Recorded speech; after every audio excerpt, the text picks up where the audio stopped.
Okay. Yeah. So, so my name is Melissa Jacobs. This is Mainline Tonight. My guest tonight is Rinal Parikh. I'm so Hello. excited to talk to you. I am excited We've been too. featuring your work. You've been our featured artist for March. So we've been featuring a lot of your work on our Instagram. Let's get right to it. You Sure. have there with you parrots, right? It was one of the first things Yes, that we yes, posted. yes. So Let's show us some of the work. yeah. So here's my painting parrots, and as as I growing up, parrots are very common in India, and as I grew up, we had tons of them coming to our backyard. So it's always very special, and it's fun to learn. I have seen them and have learned a lot about them, and I always wanted to capture that color and their eyes, because I feel that eyes are the window to our soul, and their eyes are so playful and so has so Now, much while we're emotion in looking it, at a and that's what close-up I love. of it, you are very specific about the birds, right? You really study the anatomy of the birds. Tell us Yeah. about that. So I like to study about, before I commit to my subject, I like to know about them. I feel that they are my models, and more I know about that, more justice I can do to their portrait. Of course, I don't do a live painting, but still, I try to gather as much information as I can for that model, and in this case, birds. And for Paris, like the fun part was, nobody knew that they have a logic as mature as a four-year old kid, and that's fascinating. That they are one of the most intelligent bird in the world, and that those are some things that excites me, and that's how I pick my subjects. And these are parrots, and when I there's something Yeah, about can them. you zoom in a little bit? Can you tell your cameraman to zoom in a little bit on it? There we go. Sure. So It's beautiful. Now thank talk you. about your process. Tell us what kind of paper is this on and what materials did you So use? the I use handmade paper. I don't make them. I buy them ready made, and I try to find the paper that are not finished. So, and I like that about the paper, that they're unfinished, because I feel that the work is so intricate, so detailed. So they just makes a nice, creates that nice complementary effect. So the paper is unfinished, whereas the work is very refined. And And what kind of so paint is it? it's a gouache painting. It's a kind of watercolor painting with high pigment. Yeah. And the same treatment I do with my painting as well. If you see the background, it's very animated, it's very pattern based, and the birds are usually very realistic looking. So the idea is to create that contrasting effect and generate the interest in the painting. And Yeah. the style that I So let's go on to the next one. The next one is heron, right? yes, right here Let's see is that one. Heron is the best example of folk art meeting contemporary art. The style, the way I painted it is very folksy. You can see the background, the beautiful border of Kalamkari style. It's also done with gouache paint on handmade paper. This particular is khadi paper, which is weaved paper, which gives you the effect of fabric. And the Wow. painting is done.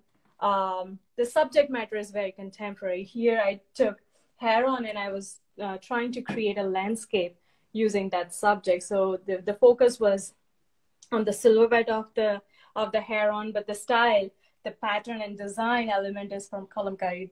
And And Kalamkari tell is me very about the border that you have. It looks like you have a couple of borders there. Can you tell me about yes, that? it's a huge border, and I was trying to mimic the effect of sari, because kalamkari is normally used for textile Wait, printing in tell your India. husband to pan right. There we go. Can you hold on that? Yeah. So it's for the saris and fabric, because kalamkari is used for textile printing. So it's trying to create the effect that the piece of fabric has been framed, And that's why I went with the khadi paper, because it has that weaving texture. So from a distance, you will feel that it's a piece of fabric, but it's a watercolor painting. Wow. Okay, so let's take a look at the whole thing. If you can take a step back. And then, okay, and then, are you there? Yes. Yep. Can you take a step back? Oh, sure. Not you, your cameraman there. Yes. Take a step back. Is there a circle? And lower the camera a little bit. Is the circle perfect? Okay. So let's talk about Indian folk art. So people may be unfamiliar with it. We've been getting a really great feedback to the work.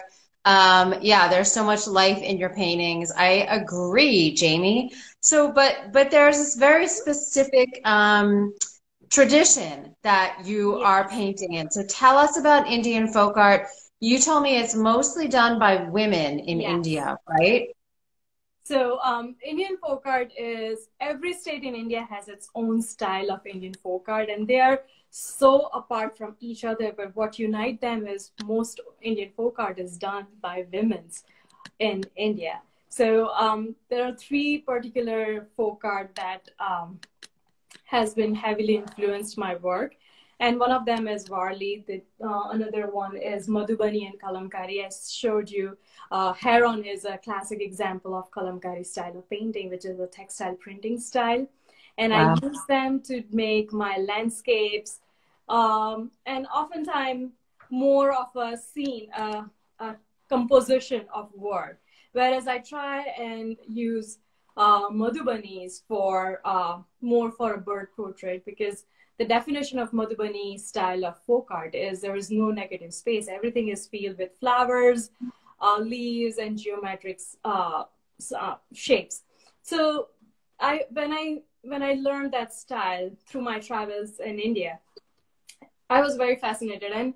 And you know, when I see birds, and you know, the idea is to create that backdrop in which I can place my subject, and that's how I have I use my Madhubani style of Indian folk art. That's my interpretation of a Madhubani style of Indian folk art. Whereas Kalamkari, as I said, I try to paint compositions using birds and animals through that style of folk art.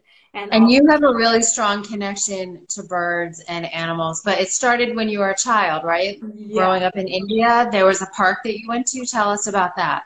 So when I was a little kid, belonging to a middle-class family, we don't travel a whole lot, but there is a wetland, the largest wetland bird sanctuary in my hometown, Ahmedabad, which is at the west coast of India, and they have largest immigrant birds coming through that sanctuary. So, you know, school picnics, family picnics, summer, that was our go-to place. That's where we'll go, like time after time, and that created such a strong connection between me and birds, and it was just fascinating. I never got you know, bored out of that site. And there is a pond nearby my house, so our courtyard used to get a lot of birds and animals, and that just is a reflection of who I am, and that is what keeps inspiring me again and again. So yeah. So now you and your family live in Delaware County, in Media, Pennsylvania. And you, although your art is beautiful, you are a scientist by training, and like a big time scientist, right? So tell us about your science. Well, I am a biochemist by education. I did my master's back in India. I worked at Penn Presbyterian Hospital for quite some time, and at the time I was getting my PhD towards biochemistry from Drexel University. I changed my career path, but yeah, so it just helps me, you know, that detail and that discipline is still there in my work. Very structured, very precise. You know, like I deal with that tiny measurements throughout my life, and that still reflects in my work. The work is extremely tight, and you know, I just can't let go that minute details in my work. Yeah, I don't see you doing like abstract anytime soon. I tried and I failed miserably. Okay, so these works that you have behind you, and we're gonna see two more of them. But Yes. These are small, like your smaller works. You do huge murals also. Yes. So you just did a very 6 foot long mural for the dean. That right? was watercolor painting on paper. Oh, so for the dean of the veterinary school at the University of Pennsylvania. So he commissioned you to do that. Yes. It was a giant project. It hangs in his office at Penn. So it was a bunch of different animals, right? Right. So his thought was the line that he gave me to work on was one family. That was his principle, is to create one family, and that's what I took as my inspiration, was one family. So when I started creating the painting and start building the composition, I wanted to make sure that animal from each and every layer is been represented in my work. So there were aquatic animals, there are herbivores, carnivores, omnivores, reptiles, and to create that harmonious look living together was the inspiration behind that work, to create one family. And me being outsider looking at their world was the perspective that I was working with. Great. All right. Well, my niece Sophie just joined. So can we go back to the parrot painting? Because I think she'll like that. And then we'll move on to the next one. Can we see the parrots one more time? Yes, absolutely. Oh, there it is. Look at that, Soph. Isn't that beautiful? Okay, so let's move on. What is the next painting? So I want to show you a little bit about my Warli style of artwork. And the first one I wanted to show you is humming. So again, this is a little bit about my science curiosity coming in play. One of the things that I'm really fascinated about is the— You know what? We can't see the whole thing. Could you ask your husband to take a few steps back? How about now? One more step back. There it is. Yes. So yes. And Amy is also watching. AMIE. Is she? Hi, Amy. It is beautiful. I agree with you. Yes. So, tell us about that.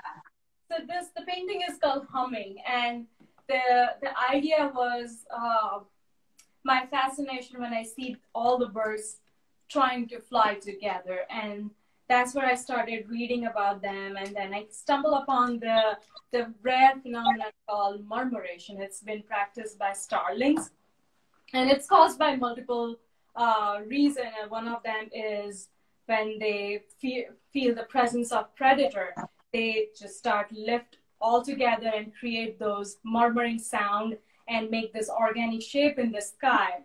And it's just beautiful to see. And when I see them, I feel a sense of liberation. I feel a sense of freedom. I feel very strong feeling of, how should I put it, of freedom. And that's what I wanted to represent through this painting, is how they all live together. It's the unity, it's the unison. That's what the painting is projecting. And that was so the detail again on this. So each of those, I mean, that could be anything. It could be, and like fireworks, even sort of. It looks like, or stars. But those are each birds, right? Yes. Each one of those birds. Bhavin, if you can come closer, there is layers and layers of birds. It's just not one layer. There's so many colors, and so what I created was I painted layers and layers of birds, and came with final white. The white birds are the final layer to create that definition to the painting. And even if you see this particular form of artwork, I'll talk more about the style with the next painting, but it's a mural form of art. And for that, I create a lot of texture on my canvas to create that stucco effect, and I paint with the acrylic paint. And as you can see, from a distance, it looks black and blue, blue and white, but it's actually multicolored painting. Wow. Wow, that's amazing. All right, let's move on to the next one. And if you're just joining us, my name is Melissa Jacobs. This is Mainline. Tonight, we are speaking with artist Rinal Parikh. She is an expert in Indian folk art, and so she's showing us some of her work from her studio in Media, Pennsylvania. You can follow her on Instagram. She's on Facebook, and she has her own website. So please seek her out. Please follow her and support her work. So, and Katie Boyle, my friend Katie Boyle is joining us. I will have to introduce the two of you. Yes. Okay. So this is summer fun, correct? Yes, this is summer fun. And so let's take a step back so we can see how big this is, because this is one of your this is a big piece, right? Yes, Yep. Wow. Okay, so then let's go in closer so we can see all the components. So tell us, what materials did you use to create this? This is a Warli style of folk art. This is more traditional style, painted in more traditional style. And this, I created a texture using sand and glass beads to create that stucco effect, because the Warli style of painting is a mural form of art in India. It is done to decorate outside wall of the houses. So I wanted to create that. I want to keep that element intact, that when you see it feels like a piece of wall, because it's so rough, rugged. And again, it's all this unfinished, and being brown and white, it is extremely colorful piece. And if you see the style, it's painted. So the Warli style is a folk art which does not have any perspective or a proportion, and that's what the fun about the art is. It's like a painting a story, and every story has its own perspective and proportion. So here, I was trying to narrate the story of summer fun. We recently moved to this house, have a big backyard, and all the fun activities that we did during the summer. And one of the favorite things for us to do is go to the outdoor concert at Rose Tree Media Park. So here there's the outdoor concert, people dancing. I often carry my kid on my shoulder, so I wanted to make sure that, he's been addressed here. So it's, yeah, when you see this painting first time, it doesn't look too much. But when you take a closer look, you feel that it's a way of living life. And it has so much momentum and so much color, not with the colors, but the stories are so colorful and playful that it just has its own, it has its own style. And we love going boating. We like fishing in the Ridley Creek, and this is our backyard. We love barbecuing. We picnic outside in our backyard often. I have tiny little kids, so we love catching butterflies.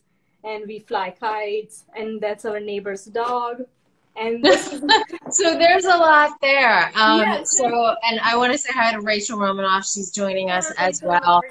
Yeah, she is a wonderful artist as well. It's so interesting to me. I mean, it's one of the best parts of Instagram is seeing everybody's art. I mean, there's so many different forms and expressions of similar things. A lot of us live here in the Philadelphia suburbs, and the way that you interpret summer fun through your art and your tradition is very different than other people do. So let's, for people who are tuning in a little bit late, tell us one more time just a little bit about Indian folk art and the different forms of it. So in India, every state has their own form of style of folk art, and there are three main styles that has influenced my work heavily.